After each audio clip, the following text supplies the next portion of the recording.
Five présente À l'écoute des détails, le podcast.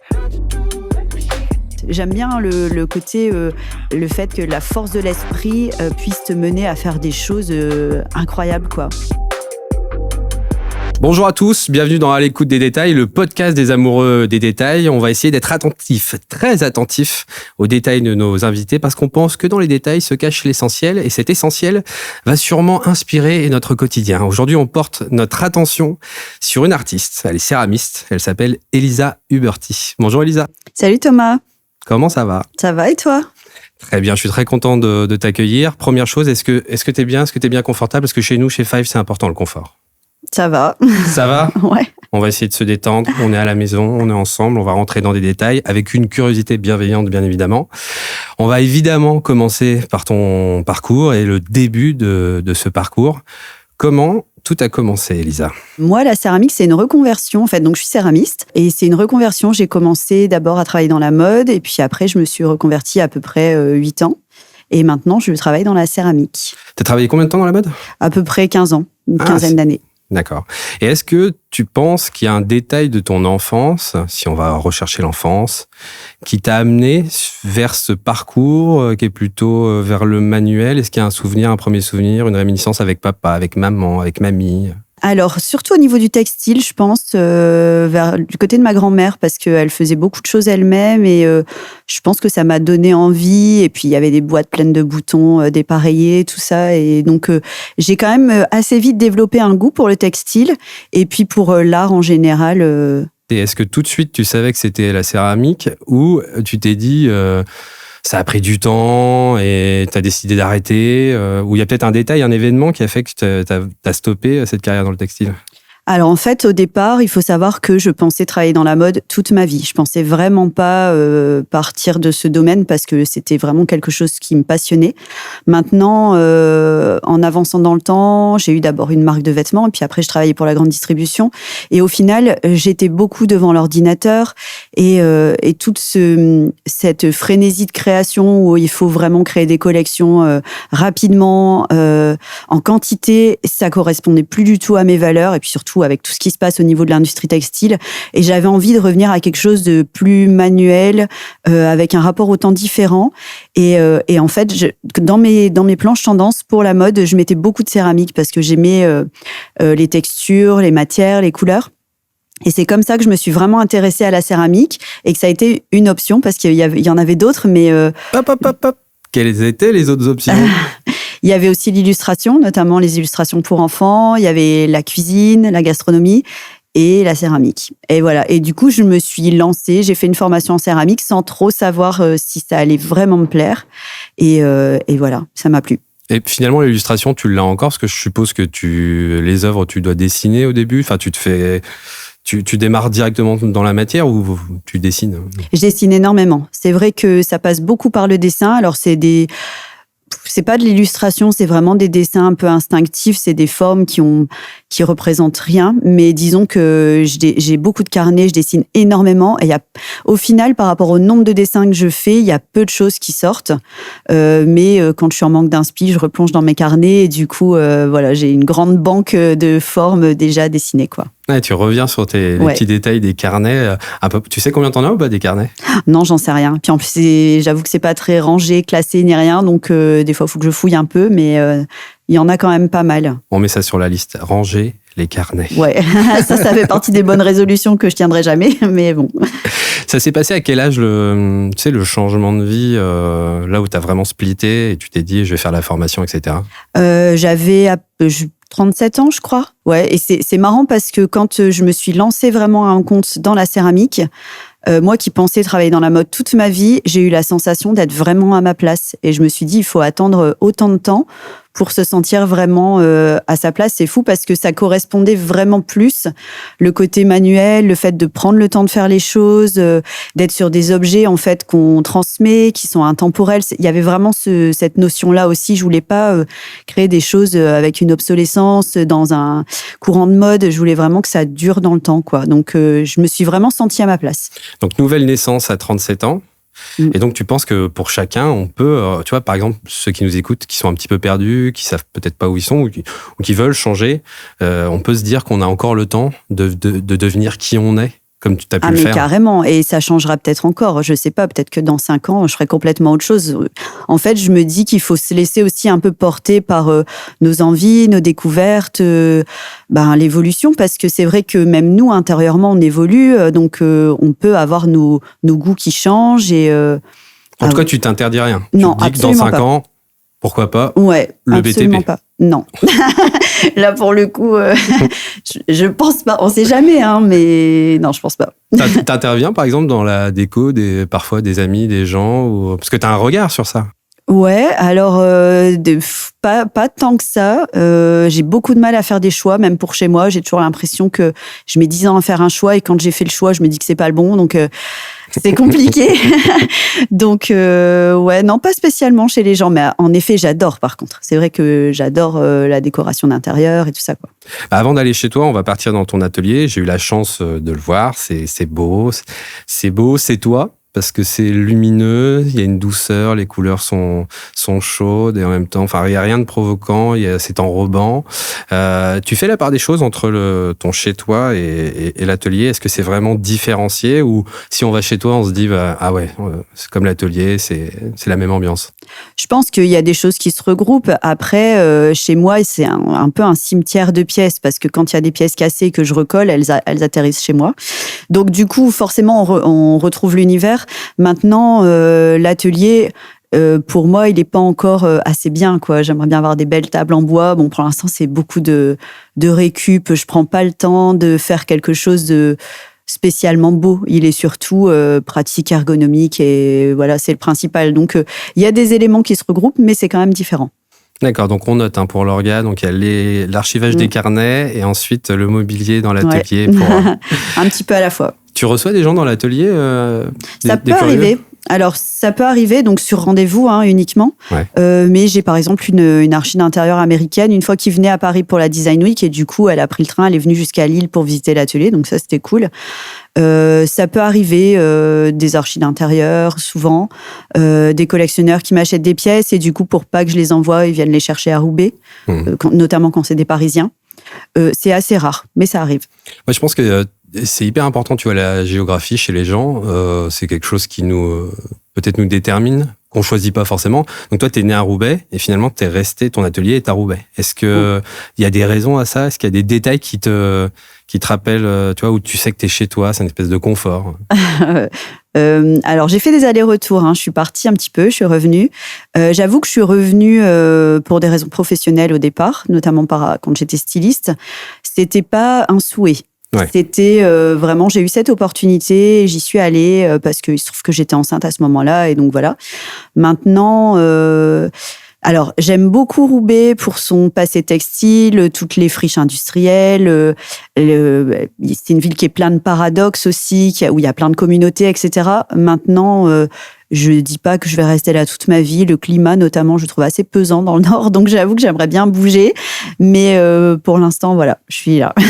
Comme pour le reste, tu t'interdis rien. En fait, tu laisses les portes ouvertes. C'est ça qu'on doit retenir, en fait, dans ce détail-là. Ouais. Est-ce que toi, c'est boulot classique, quoi? Tu te lèves, le café, allez, je pars au boulot, j'ouvre l'atelier. Comment ça se passe? Il y a un petit peu ce rythme-là classique, puisque en effet, j'y vais à des horaires un peu standards, on va dire. Donc, souvent, si j'ai mes enfants, je conduis les enfants à l'école, et puis j'arrive à l'atelier, et puis je commence à travailler. Alors après, maintenant, j'essaye d'avoir une routine et d'écrire le soir ce que je dois faire le lendemain, enfin de me faire une petite to-do list quand j'oublie pas. Ça, j'espère que je vais tenir cette résolution-là, mais en fait, ça aide vraiment pour l'organisation. Donc, j'essaye de maintenir ce truc-là, et puis le matin, j'arrive. Si je sais ce que je dois faire, je regarde pas la liste et j'avance. Et puis, de temps en temps, je regarde la liste un peu. Et voilà, ça se passe comme ça, en fait. Alors, comme je travaille beaucoup sur commande, je travaille directement sur les pièces. Tu nous as parlé de tes enfants, t'en as 2? J'ai 2 enfants, oui. 2 enfants. C'est un endroit où ils vont souvent à l'atelier, ou enfin ils ont l'envie d'y aller ou... Ils ont envie d'y aller, oui. Ils viennent souvent, pas spécialement, mais un petit peu. Alors j'ai un tour aussi, mais je fais pas de tournage, mais j'utilise un tour pour faire notamment des grandes pièces. Et du coup, ça les amuse beaucoup. Forcément, le tour de potier. Donc, ils me réclament pour venir de temps en temps à l'atelier. Il y a un petit côté, non, touchez pas à ça, non, c'est pas sec. Non, hop. Ils savent. Ils savent depuis le temps. C'est vrai que là, maintenant, ils sont habitués. Mais c'est vrai que si ma petite fille, elle est quand même encore un peu jeune, enfin, elle a 8 ans. Et du coup, si elle est un peu trop brusque dans ses gestes, je lui rappelle. Mais sinon, globalement, ça va. En fait, parce qu'ils connaissent. Si c'est d'autres enfants, je pense que je serais un peu plus vigilante. Mais eux, ils ont l'habitude. Donc, j'ai même pas besoin de leur dire. Ils font spontanément attention quand même. Donc, tu arrives dans l'atelier. Tu as un petit peu ta petite to-do. On va dire que tu es en train de créer. Tu vas faire une œuvre, donc on va dire que tu as déjà fait le dessin. Enfin, tu sais où tu vas. Là, tu t'installes. Nous, on ne sait pas du tout comment ça se passe. Moi, j'avoue, quand on me parle de céramique, déjà, je vais penser vaisselle, parce que je trouve ça très beau, la vaisselle en céramique. Un joli coquetier, comme ça, le matin, c'est très bien. Et on pense poterie, donc, comme tu le disais, tournage. Tour à potier, ouais, le tournage. Voilà, avec, évidemment, la célèbre scène du film qu'on ne citera pas ici. Toi, pas du tout. Non, alors moi je travaille avec la technique du colombin, donc c'est du modelage. Donc en fait au départ j'ai une plaque de terre et après je fais des boudins de terre en fait que je mets les uns au-dessus des autres et je lisse. Donc en fait c'est une technique un peu primitive qui nécessite peu d'outils. Donc on a quand même une petite tournette mais qui est manuelle et puis ça permet une grande liberté de forme. Donc après la taille elle est contrainte par le four, mais par contre contrairement au tour de potier où il y a la force centrifuge et donc on fait quand même quelque chose d'assez régulier. Là, on peut partir et avoir des formes beaucoup plus organiques et beaucoup plus libres. Et ces formes-là, ah oui, tu me disais que tu as un gabarit quand même pour le four, mais est-ce qu'il y a une particularité physique par rapport à la matière que tu utilises ? Si c'est trop, ça s'effondre ? Est-ce que...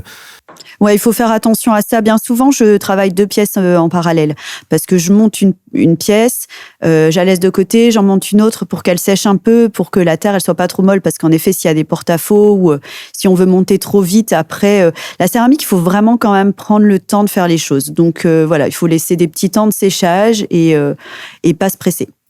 Et justement, on parle du temps métier passion. Est-ce que le temps est devenu un détail ? On compte plus, non ? C'est le cœur qui est aux commandes, c'est plus... Alors, il y a oui. toujours les impératifs, ouais, évidemment. Il y a les impératifs. Après, en effet, j'ai un rapport au temps qui a vraiment évolué. C'est-à-dire que même si j'ai une expo, par exemple, et que je dois faire un certain nombre de pièces, et que, finalement, j'en ai fait moins, et c'est OK, quoi. J'essaye de pas me mettre la pression parce que, en fait, la céramique, en plus, quand on se dépêche, c'est là qu'on peut faire la terre, elle ressent tous nos gestes. Donc, il faut vraiment être détendu et prendre le temps de faire les choses. Et voilà, c'est comme ça. Et en fait, c'était vraiment ma volonté quand j'ai commencé à me lancer dans la céramique, c'était de prendre le temps et de pas avoir cette contrainte-là, quoi. Ça t'est déjà arrivé d'arrêter en disant non là je suis tendu ou je vais casser quelque chose? Alors ça peut arriver de ressentir ce truc-là. Alors malheureusement c'est difficile de s'arrêter quand on est sur voilà, mais parfois c'est le lendemain. On dit j'étais un petit peu tendue là parce que j'ai voulu aller vite et avec le recul je me rends compte que ma forme elle est pas tout à fait comme ce que je voulais. Donc ça peut arriver. Ou alors il faut vraiment être dans un bon mood et si je suis un peu déprimée ou j'ai des choses qui me contrarient un peu trop, j'avoue que j'arrive pas trop à travailler, notamment pour toute la partie créative. Après, la partie fabrication, faut être surtout détendu, mais la partie créative, il faut vraiment que je sois dans un bon mood, quoi. Et t'as un plan direct quand tu commences ou tu te laisses aussi cette liberté? T'es en train de faire le colombin, c'est ça? À un moment, tu changes de direction et tu dis non, là c'est mieux. Je vais finalement faire plus comme ci, comme ça. Alors, ça m'est arrivé de faire ça et ça n'a pas trop marché. Non. En fait, au final, le résultat me plaisait pas. Donc, non, ce que je fais, c'est que parfois, quand je commence à faire des formes, je prends du recul et je me dis c'est marrant, ça serait bien que ça soit comme ci ou comme ça. Et je prends mon carnet et je repars de ce que j'ai imaginé et là, je dessine d'autres formes en fait. Mais je les fais pas sur la pièce que j'ai commencé à faire. J'essaye de me focus sur ce qui était prévu au départ. Donc, on peut noter ce détail. La rigueur, c'est quand même, tu vois, dans cet espace de création, de créativité, de liberté, on met quand même un petit tiret rigueur, on doit la garder quand même, cette rigueur. En tout cas, pour ma part. Après, je pense que c'est vraiment très personnel. Surtout qu'on est sur quelque chose d'artistique, donc on a tous nos façons de faire. C'est vraiment propre à chacun, quoi. Alors, concrètement, tu utilises le grès t'as des choses, des détails à nous dire sur cette matière? Est-ce que c'est un choix dès le départ, tu savais, t'as utilisé d'autres matières peut-être et tu t'es dit le grès c'est parfait, ça me ressemble, les textures, la façon de travailler, le séchage, comment ça se passe? Ouais, j'ai testé plusieurs matières. J'ai testé la faïence, puisque les 3 terres, c'est la faïence, le grès et la porcelaine. Elles ont toutes des propriétés différentes. Donc la porcelaine, elle est très blanche, elle est lisse et elle est transparente si elle est travaillée fine. Et le grès, entre le grès et la porcelaine, le grès cuit à haute température, donc les émaux sont différents. Alors moi, j'utilise pas beaucoup d'émail, j'utilise principalement de la terre brute, mais quand même, les émaux de grès je préfère les émaux faits maison et qui ont vraiment des aspérités. Donc, il y a aussi, c'est pour ça que j'ai choisi aussi le grès. Et ouais, c'est une matière que j'aime bien. Alors, la faïence, c'est beaucoup utilisé aussi dans la vaisselle, mais le grès aussi. Mais ouais, c'est vrai que j'aime bien le grès chamoté notamment, donc avec des petits grains à l'intérieur. C'est de la pierre dedans? Non, c'est de la terre qui est cuite, broyée et qui est mélangée. Après, moi, je l'achète comme ça.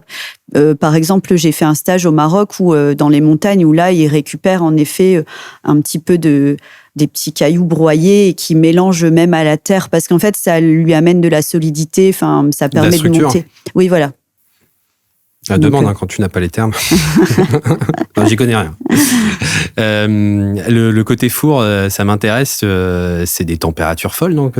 Ouais. Ça monte. Alors la première cuisson, c'est 980 degrés. Et après, 1240 degrés quand on émaille. Donc, normalement, on cuit une première fois à 980 degrés, on met l'émail et on recuit à 1240 degrés pour que l'émail fonde, en fait. Et après, moi, je fais parfois certaines terres, je les cuis, donc ce qu'on appelle en faïence, à 980 degrés. Et parfois, je les cuis en grès à 1240 degrés sans émail. Ça dépend. Et une fois que c'est cuit, c'est comme nous, t'as un ting, c'est prêt. Non, pas du tout. Non.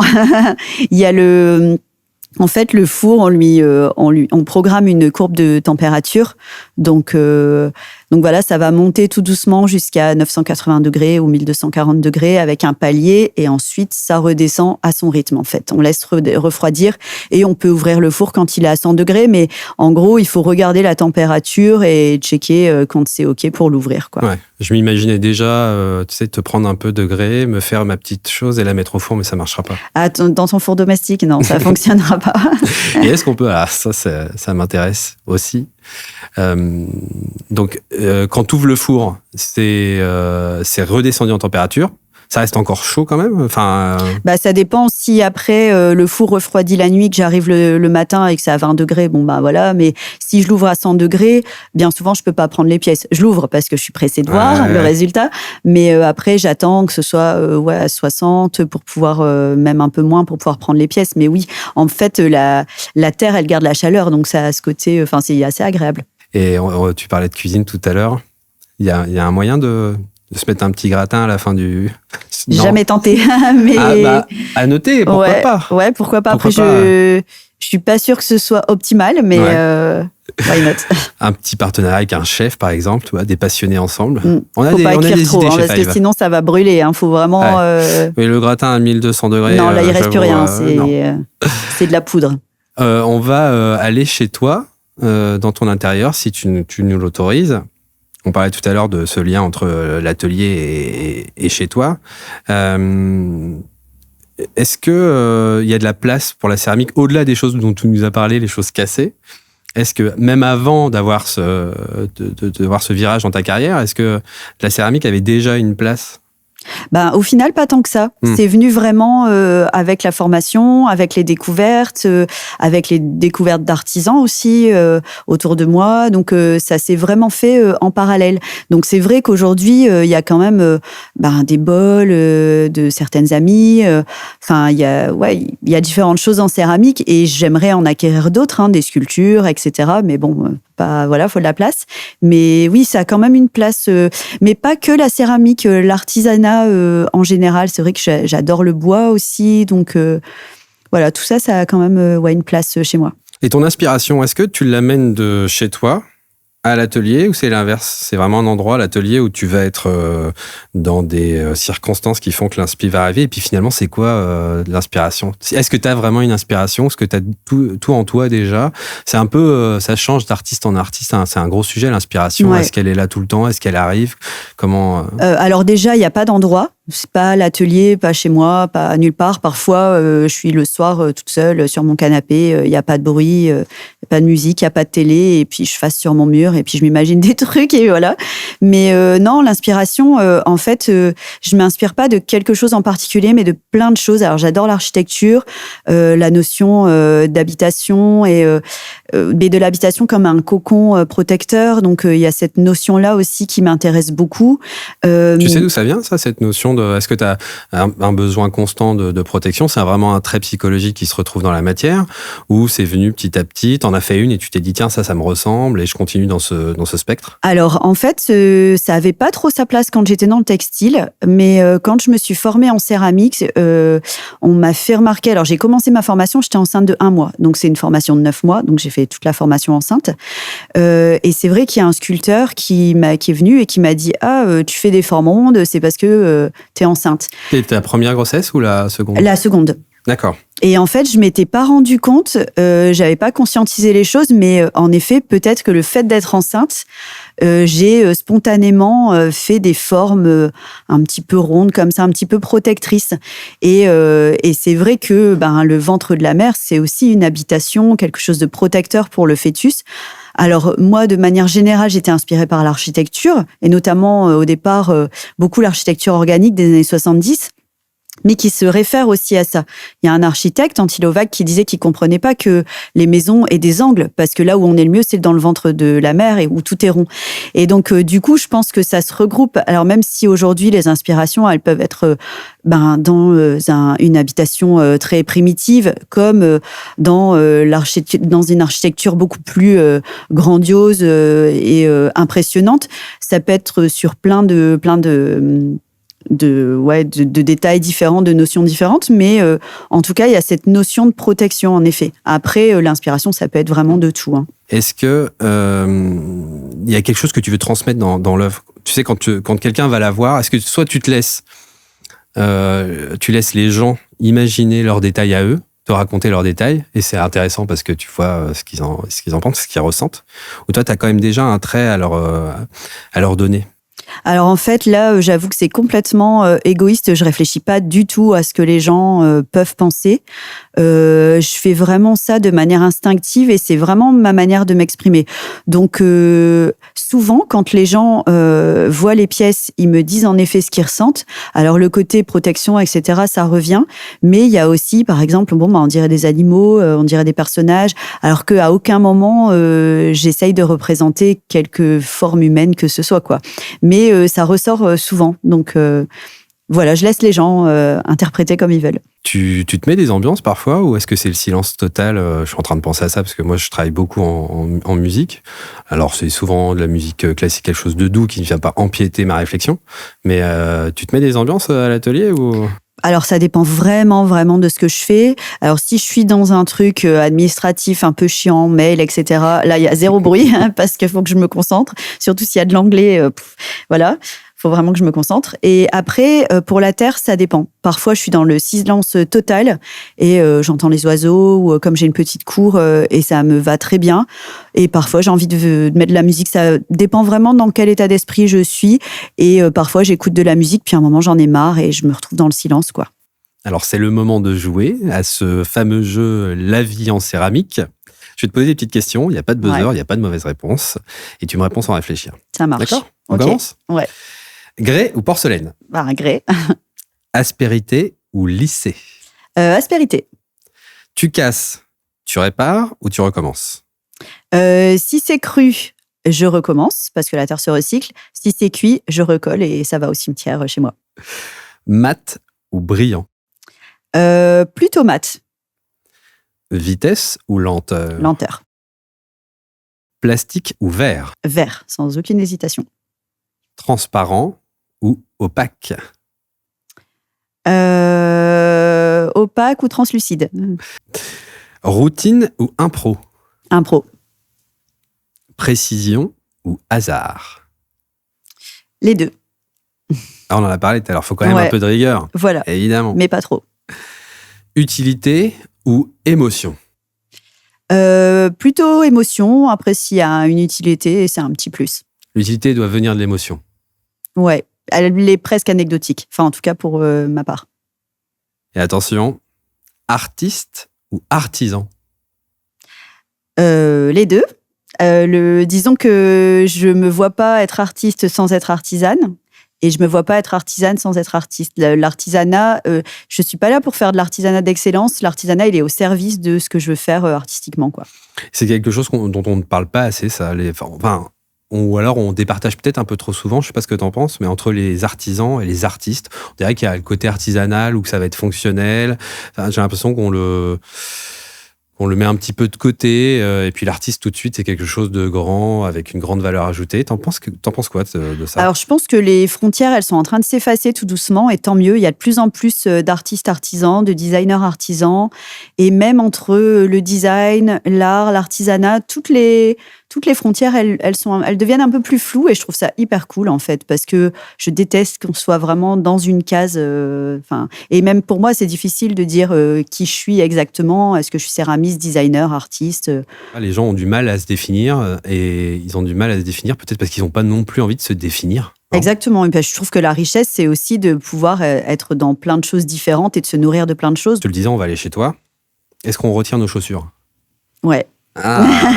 Donc il y a une place quand même pour l'hygiène, etc. C'est un truc assez important ou? Ouais, ou c'est pour les enfants? Alors je déteste faire le ménage, quoi, mais j'aime pas que ce soit sale. Après, je suis pas complètement hyper stricte sur le ménage et tout ça, sur l'hygiène. Mais par contre, c'est vrai que j'ai du mal avec le côté on rentre des choses de l'extérieur dans la maison. J'aime bien qu'on soit sans chaussures. Après, il y a ce truc-là, par exemple, au Japon, il y a jamais tu mets tes chaussures à l'intérieur, même dans les cabines d'essayage. Et en fait, j'aime bien. Ah ouais, tu les enlèves.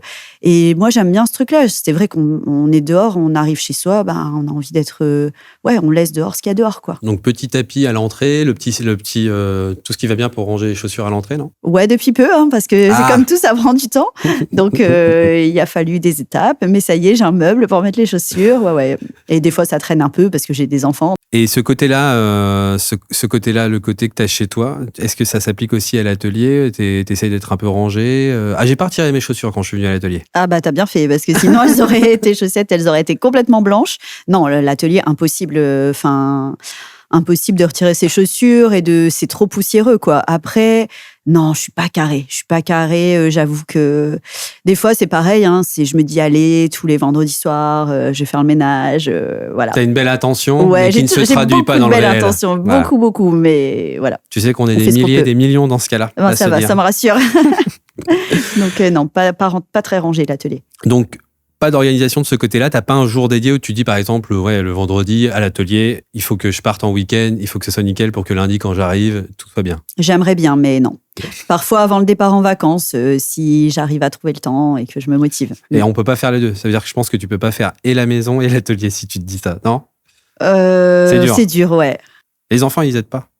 Si, à la maison, un petit peu. Enfin, ça reste léger. C'est bon, voilà, faut pas trop demander. Au moins leur environnement, peut-être? Ouf, ouais. Non, surtout pas. Si, ça peut arriver, mais pas très souvent. Dans ton intérieur, il y a des choses dont tu as besoin absolument pour justement ce côté protection. On en a parlé tout à l'heure, ce côté cocon. Il y a des éléments, moi je pense, par rapport à ce que j'ai vu de ton travail, des lampes, parce que tu fais beaucoup de lampes. Enfin, beaucoup de lampes, je dis. Moi, j'ai vu beaucoup de lampes. En tout cas, c'est ce qui m'a attiré le plus, je pense. Est-ce que la lumière a une importance pour toi? C'est un détail important. La lampe et la lumière, tu as beaucoup de lampes chez toi? Alors, en effet, je fais majoritairement des lampes. C'est quand même l'objet principal de ma création. Enfin, je sais pas si on peut dire ça comme ça. Mais oui, c'est hyper important, la lumière. Mais pas que la lumière artificielle, la lumière naturelle. Mais en effet, c'est hyper, hyper important. J'adore la lumière du jour. Donc, c'est vrai que tout ce qui est fenêtres, baies vitrées, tout ça, il n'y en a pas assez chez moi. Mais c'est vraiment quelque chose que j'aime beaucoup, la lumière. Et après, pour l'ambiance un peu plus intimiste, je préfère des petites lampes à droite à gauche qu'un gros éclairage. Que ça soit diffus. Ouais, voilà. Et même par exemple, la lumière que peut dégager un feu de bois, par exemple. Et j'adore ça. C'est ouais. Donc voilà. Mais oui, la lumière, c'est hyper important. Feu de bois à la maison ? Ouais. Waouh. Un petit. Oui, mais bon, il y a quand même cette flamme qui ravive nos instincts. Quand quand je l'allume, c'est hyper cool. Et le matin, la lumière directe, tu t'es pas de volet, ça, non ? Non, j'ai du mal. J'ai du mal. Alors, j'aime la lumière, mais bon. Ouais, non, en fait, je suis réveillée au moindre bruit et au moindre truc de lumière, au moindre faisceau lumineux. Donc, non, faut que je dorme volet fermé, sinon je me réveille, quoi. C'est quoi pour toi un bel intérieur ? On a parlé des lampes. Est-ce qu'il y a aussi d'autres choses, peut-être des miroirs, si on est dans la lumière, dans les reflets ? Non ? Des miroirs, pas tant que ça. J'avoue que les miroirs, chez moi, ils sont vraiment là pour le côté pratique. Ouais, salle de bain, entrée, voilà, c'est ça, exactement. Après, moi, j'aime beaucoup les rideaux, jouer avec les rideaux. Les textiles. Ouais, le textile. Ouais. Et puis, c'est vrai que ça donne le côté, justement, avec la lumière, ça peut y avoir une transparence, même pour séparer des espaces. J'aime bien les rideaux. Et puis, en effet, tout ce qui est textile, tapis, des choses un peu cocooning comme ça, j'aime bien. Et après, l'importance des matériaux naturels, le bois, j'aime. Il y a de la place pour l'artisanat chez toi ?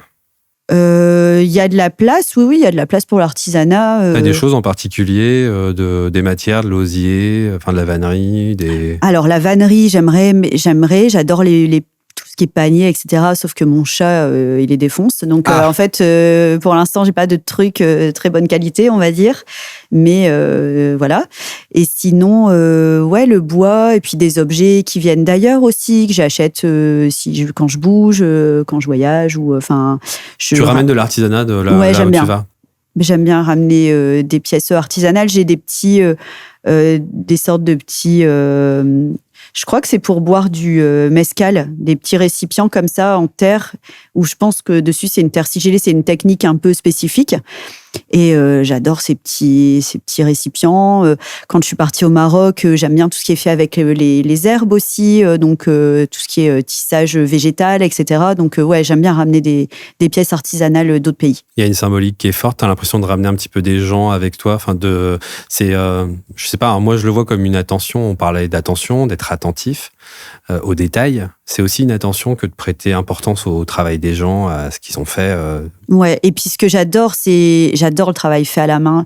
Le fait que quelqu'un puisse, avec des matériaux hyper simples, fabriquer quelque chose d'utile ou là en l'occurrence plus quelque chose d'utile. Je trouve ça magique en fait. Donc j'adore l'artisanat pour ça et c'est vrai qu'aujourd'hui on est beaucoup habitué à l'industrialisation et quand on va dans des pays comme ça où il y a encore une grosse pratique de l'artisanat, j'adore en fait. On ramène un geste, on ramène une histoire, on ramène en effet le temps qu'a passé la personne à faire l'objet et ça me touche beaucoup, ouais.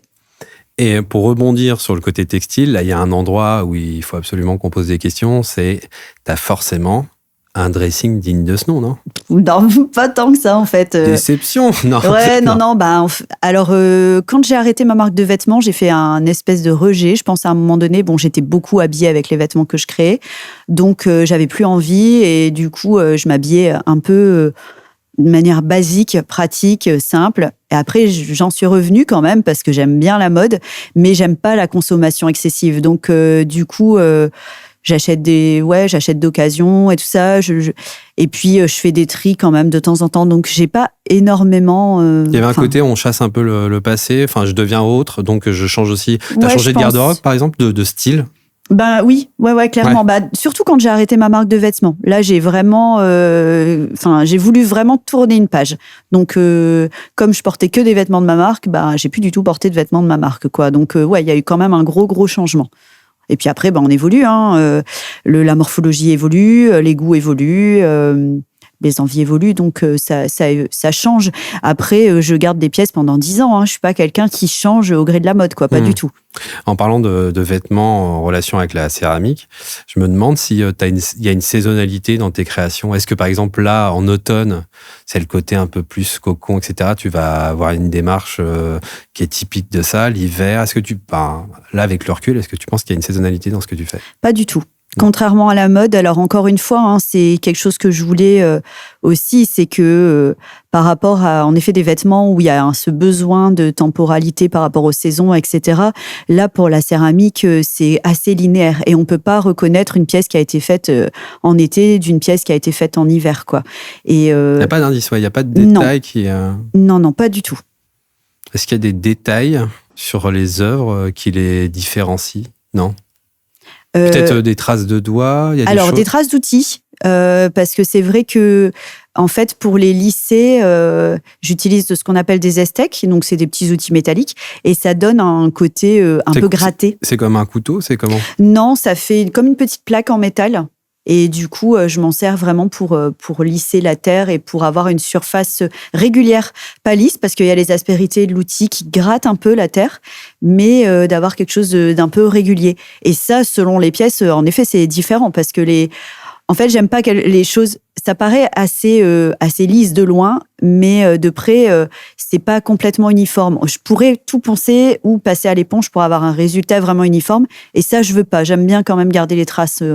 un peu d'outils, quoi. Et c'est des outils qui sont spécifiques. Là, j'avoue, je rentre dans ma période pâte à sel. Est-ce qu'il y a des choses où, par exemple, je sais pas, un cure-dent pour faire... Est-ce qu'il y a d'autres choses que des outils spécifiques que tu utilises, des détournements Alors moi, non, mais c'est vrai que c'est carrément possible. Surtout au début, mais c'est assez rare que j'utilise ça, mais on peut couper des cartes type carte de crédit et les couper avec la forme qu'on veut. Ça marche aussi très, très bien comme une belle esthèque. Symbolique. Tac. Voilà. Mais il y en a beaucoup aussi qui font leurs outils en bois, qui font leurs pinceaux s'ils veulent des textures particulières. Moi, je le fais pas, mais ouais, c'est carrément possible. Si demain j'ai la chance de pouvoir me procurer une de tes œuvres, est-ce que tu as un endroit de prédilection où la mettre, si je la mets chez moi, ou si quelqu'un nous entend et veut une de tes œuvres? Est-ce que t'aimerais, je sais pas, le conseiller ou le mettre dans une certaine lumière? Ou pas du tout, tu te poses aucune question là-dessus? Je me pose pas la question, mais comme tu me poses la question, je dirais peut-être plus le salon. Ouais. Le salon ou la chambre, mais peut-être plus le salon. Parce que je trouve que ça en fait, la lumière, elle est assez diffuse, donc ça donne un côté intimiste et que je trouve adapté au salon, en fait. Il y a quelque chose qui est un peu et anthropomorphique et un petit peu animal. On sait pas trop. Parfois, ça peut être une femme, parfois, ça peut être un animal, ça peut être les deux. Tu vois, il y a ce truc-là de quelque chose de concret qui, ensuite, en nous, devient provoque quelque chose. Ouais. Bah après, encore une fois, je le maîtrise pas forcément tout ça, mais c'est vrai qu'on n'est pas dans de la vaisselle, comme tu disais tout à l'heure. Moi, j'adore la vaisselle. Mais j'ai du mal à faire de la vaisselle parce que le côté répétitif, c'est moins mon truc, quoi. Donc là, je préfère travailler comme ça. Et puis après, les gens s'imaginent ce qu'ils veulent. Mais il n'y a pas une volonté de représenter quelque chose de réel, en effet. Et un one-shot vaisselle, tu sais, un pont entre tes œuvres et juste une mini-collection où c'est Elisa Huberti qui fait la vaisselle. Je peux le faire. Si, je sais pas. Alors, disons que je peux le faire pour moi. Ouais. Ça m'est arrivé de me faire des assiettes parce que j'avais envie d'avoir des assiettes. Ça, c'est cool, voilà. Demain, les enfants, on se fait des assiettes. Ouais, ça peut être ça. Après, j'adorerais collaborer avec un chef étoilé, par exemple. Mais alors, je pense que je ferais pas des assiettes. Je ferais plus des sculptures qui reçoivent de la nourriture. Ça, j'adorerais. Ouais. J'adorerais. J'ai un projet avec je sais pas si c'est une société ou j'en sais rien. Enfin, des artistes, des curateurs qui sont là, le prochain c'est à Vienne, mais bon, ils veulent pas de céramique, ils veulent d'autres matériaux, donc je suis en train de réfléchir, mais travailler sur plus des sculptures qui vont servir à recevoir la nourriture. Des concepts en tout cas qui peuvent être utilisés, avoir une autre façon de manger, d'avoir un aspect peut-être qu'une assiette basique qui est très bien somme toute, mais là pour vivre peut-être une autre expérience. Exactement, c'est complètement ça. On met ça dans les projets futurs. Je sais que tu as, à ma demande, parce que je suis un peu capricieux, et en fait, je suis surtout très curieux, tu nous as ramené de la terre, du grès, comme quand tu l'achètes, en fait. Alors, c'est pas comme quand je l'achète, puisque là, c'est des petits bouts. Quand je fais les pièces, parfois, j'ai des petits bouts et je le réunifie. Ça va pas changer chimiquement. Non, mais disons qu'elle n'est pas dans son emballage d'origine, mais ouais, c'est la terre brute, quoi. Là, je vais rentrer à l'atelier, je vais la travailler, je vais faire des colombins et je vais faire ma pièce. Est-ce que tu peux nous montrer la terre, le grès que tu utilises chaque jour finalement? Ouais, carrément. C'est différent, tu verras.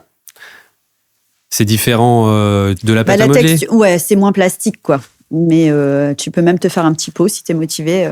J'ai l'impression que tu reviens du marché, que tu m'as ramené un bon fromage. Il faut pas essayer de la manger.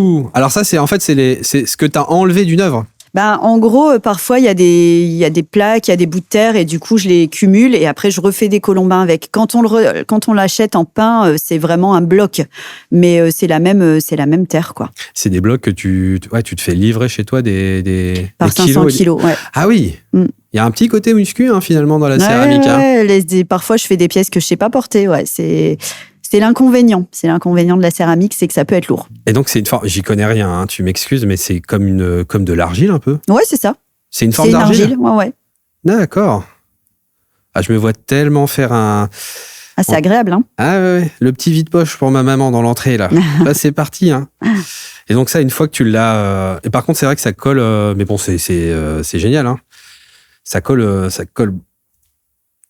On n'a pas l'impression d'avoir quelque chose qui ramène ensuite une fragilité. C'est très dense, très lourd. Alors, le grès, c'est assez solide quand même. Hein. Ouais. C'est vrai que c'est fragile quand c'est cru. Ouais. Une fois que c'est cuit, c'est quand même assez solide. Ça n'empêche pas la casse, hein, ça peut arriver, mais voilà, le grès, la porcelaine sont des terres qui sont quand même solides. Et tu gères cette solidité, tu sais, l'épaisseur, comment tu vas la travailler après? Parce que c'est plus ou moins épais. Il faut que ça tienne parce que vous le verrez sur le site internet d'Elisa, il y a des œuvres qui sont très grandes. Ça va jusqu'à quoi? 2 mètres? 2,15 m, non? Ouais, la plus grande, elle fait 2,75 m, mais c'est en plusieurs modules. D'accord. Ouais, mais quand même, il faut que le haut supporte le bas. Ça, c'est des contraintes auxquelles tu réfléchis. Il y a un côté un peu structure, physique, ou pas du tout, et puis finalement, ça marche. Gros hasard. Ça marche un peu gros hasard. C'est vrai? Je réfléchis, j'essaye d'y réfléchir un peu, ouais. Après, disons que les pièces, je les fais avec des épaisseurs, elles sont plus ou moins épaisses. Mais donc généralement sur des grosses pièces, alors pas là parce que c'est des modules, donc c'est encore différent, mais sur une grosse pièce qui est en un seul bloc, j'essaye de faire quand même des parois un peu plus épaisses que sur des plus petites pièces. Maintenant, ça reste quand même assez solide. Quand tu prends par exemple un pot de fleurs, même un gros pot de fleurs, tu le retournes, tu montes dessus, il se passe rien, quoi. On peut escalader les œuvres d'Elisa Huberti. On va éviter d'essayer. En tout cas, super. J'ai tout ce qu'il faut sur les mains pour. Ça, après, c'est à l'eau, ça part tout simplement, en fait. C'est vrai qu'il y a un retour à l'enfance. Dès qu'on manipule une matière comme ça qui est un petit peu, qui est molle, mais en même temps dure, je pourrais passer des heures, je pense, à faire ça. Est-ce que c'est un anti-stress, en fait, non? Probablement, ouais. Et puis, c'est assez méditatif comme pratique. C'est vrai qu'il y a ce côté très sensuel de rapport à la terre. Et puis, on est concentré sur ce qu'on fait. On pense, parfois on pense pas. Mais oui, il y a ce côté très méditatif et ça a tendance à calmer, je pense, les émotions. Finalement, ça fait partie. Est-ce que tu penses que il y a un côté un peu thérapeutique? Ouais, je pense. Y en a qui l'utilisent en thérapie. En effet, c'est carrément cohérent, quoi. Et tu sens que tu as changé depuis que tu t'y es mis, parce que on ressent quand même que tu es quelqu'un qui est dans la douceur, qui est dans. Est-ce que ça s'est accentué grâce à la céramique depuis que tu t'y es mis vraiment en tant qu'artiste? Alors, je sais pas si je suis spécialement douce, en fait. Non, mais peut-être qu'il y a ce truc-là qui ressort. Je pense pas que j'ai changé. Après, je suis comme tout le monde. Je suis humaine, donc non, des fois. Alors, je suis douce dans la manière de travailler parce que c'est comme ça, quoi. La matière, elle implique ça. Généralement, oui, mais après, ça peut arriver que je sois énervée. Ça peut arriver que je sois. Juste humaine. Ouais, voilà, avec juste tout humaine. Le panel d'émotions qu'on peut rencontrer. En fait. Du coup, je pense pas avoir spécialement changé. Par contre, je me sens vraiment plus à ma place parce qu'il y a vraiment une introspection. Et ça, par contre, c'est hyper cool, pour moi en tout cas. T'es plus connecté à ce que tu dois être et ce que t'es, quoi. Ouais. Et ça fait bien plaisir. Justement, en parlant de plaisir, j'aime toujours demander aux invités quelque chose qui peut aussi nous rendre curieux. Une œuvre, un livre, un artiste, un moment, un endroit, je sais pas, tout ce qui pourrait nous inspirer et qui pourrait nous rendre curieux, parce que c'est la curiosité, je pense, fait vivre. Est-ce que tu as quelque chose à nous transmettre, à nous, aux auditeurs? Alors, il y a énormément de choses. Et notamment les lieux, il y a énormément de lieux qui sont hyper inspirants parce que la nature, elle est incroyable. Après, si je devais parler d'une œuvre en particulier, moi, une œuvre qui m'émeut beaucoup, qui est assez connue, c'est le Palais idéal du facteur Cheval. Donc, qui est... C'est au sud de Lyon, je crois. Enfin, C'est dans la Drôme. ouais, c'est à 1 heure et demie de Lyon. Alors, je ne sais pas à combien de temps de Lyon exactement, mais c'est en plein dans la Drôme. Et en fait, c'est assez fou comme œuvre parce que c'est voilà, un facteur qui a buté sur une pierre et puis qui, d'un coup, a décidé de construire son palais le soir et le week-end et qu'il a mis énormément de temps. Enfin, il a dédié une grande partie de sa vie à ça. Et je trouve ça fou que l'homme puisse se dépasser et en fait construire ses rêves. Enfin, c'est vraiment quelque chose qui m'émeut beaucoup. Et du coup, j'y ai emmené mes enfants. Et il y a des petites phrases écrites sur le palais idéal, donc à certains endroits, par exemple, ceci est l'œuvre d'un seul homme, ce qu'on a du mal à croire quand on voit le truc en vrai, en fait. Tu trouves que c'est un peu le cheminement, peut-être que sa pierre, c'est un peu le pierre sur laquelle il a buté, c'est un petit peu peut-être ce que toi t'as eu dans ta vie quand t'as changé de voie, quand t'as pris un virage? Alors avec moins de contraste, parce évidemment. que j'étais quand même dans un domaine artistique, donc j'avais quand même de base une appétence pour tout ça. Mais en tout cas, oui, le changement. Alors lui, il n'a pas changé, il est resté facteur, hein, mais ça s'est rajouté.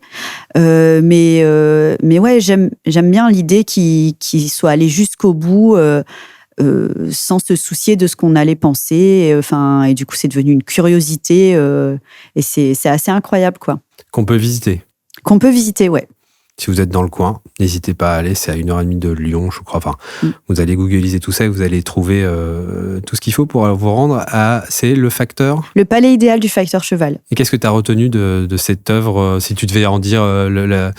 Qu'est-ce qui t'a le plus ému dans cette œuvre? Bah alors, en fait, c'est la force de l'humain, quoi. Et c'est comme il y a une phrase qui est écrite qui est à cœur vaillant, rien d'impossible. Et moi, je trouve ça hyper fort de se dire, c'est hyper motivant, en fait. J'aime bien le côté, le fait que la force de l'esprit puisse te mener à faire des choses incroyables, quoi. Et ouais, j'essaye de garder ça en tête. Je crois qu'on va terminer sur cette phrase très sage, à cœur vaillant. Rien d'impossible. Vous avez entendu, à cœur vaillant, rien d'impossible. Merci Elisa d'avoir été avec nous. Bah de rien, merci à toi. De nous avoir donné tous ces détails. Il y en aura encore beaucoup à dire, je pense. Eh bien, merci à vous d'avoir été à l'écoute des détails d'Elisa Huberty. Si ce podcast vous a touché, n'hésitez pas à le partager. Les proches, les collègues, la famille. Et retrouvez tous nos contenus sur la plateforme 5+, les vidéos, les articles, beaucoup de choses, beaucoup de détails et toutes nos inspirations sur 5.com. À bientôt. À l'écoute des détails, le podcast à retrouver sur 5+.